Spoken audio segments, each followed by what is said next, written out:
اور اہم خبر، عمران خان نے 4 مقدمات میں حفاظتی ضمانت کی درخواستیں واپس لے لی ہیں۔ حفاظتی ضمانت کی درخواستیں لاہور ہائی کورٹ سے واپس لی گئی ہیں۔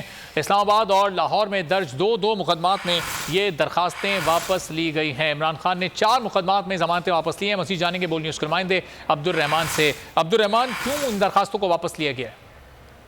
جی بالکل، پاکستان تحریک انصاف کے سربراہ عمران خان نے 4 مقدمات میں حفاظتی ضمانت کی جو دائر درخواستیں تھیں لاہور ہائی کورٹ میں وہ واپس لے لی ہیں۔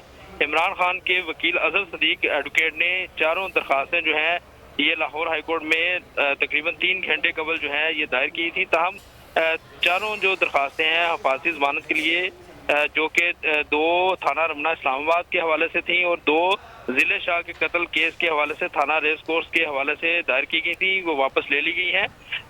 عمران خان کی جانب سے ایک اور درخواست جو ہے زمان پار سے لاہور ہائی کورٹ تک بحفاظت پہنچنے کے حوالے سے دائر کی گئی تھی، جس کی سماعت لاہور ہائی کورٹ کے جسٹس طارق سلیم شیخ کی جانب سے کی گئی اور اس کیس کی مزید سماعت کل تک کے لیے ملتوی کر دی گئی ہے۔ اسی بنا پر 4 جو حفاظتی ضمانت کی درخواستیں ہیں جو ہیں وہ واپس لے لی گئی ہیں اور عمران خان کی جانب سے 4 درخواستیں کل لاہور ہائی کورٹ میں دوبارہ دائر کیے جانے کا امکان ہے۔ جی ٹھیک ہے، بہت شکریہ عبدالرحمان اپڈیٹ کرنے کے لیے۔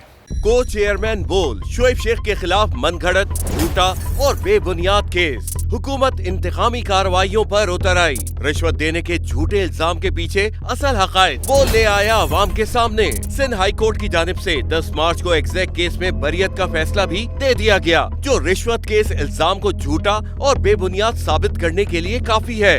سوال یہ اٹھتا ہے، نہ رشوت لینے والا نہ دینے والا موجود، تو پھر یہ مقدمہ کیا ہے؟ گزشتہ 5 سالوں میں نہ تو کوئی گواہ پیش ہوا اور نہ ہی کوئی ثبوت سامنے آیا، جبکہ کوئی انکوائری عمل میں نہیں لائی گئی۔ جب ملزمان سے کوئی تحقیقات نہیں کی گئیں، کچھ ثابت نہیں ہوا، تو پھر یہ مقدمہ کیا ہے؟ اس سے قبل کیس کی انکوائری کمیٹی کے سامنے خود جج قادر میمن نے رشوت کے الزام کی تردید کی تھی اور کمیٹی کو تحریری طور پر آگاہ بھی کیا تھا۔ اس جھوٹے اور بے بنیاد کیس کی قانوناً کوئی حیثیت نہیں۔ سندھ ہائی کورٹ اس مقدمے میں شعیب شیخ کو بری کر چکی ہے، تو پھر اس نام نہاد الزام کی قانونی حیثیت کیا ہے؟ بول انصاف کا منتظر ہے۔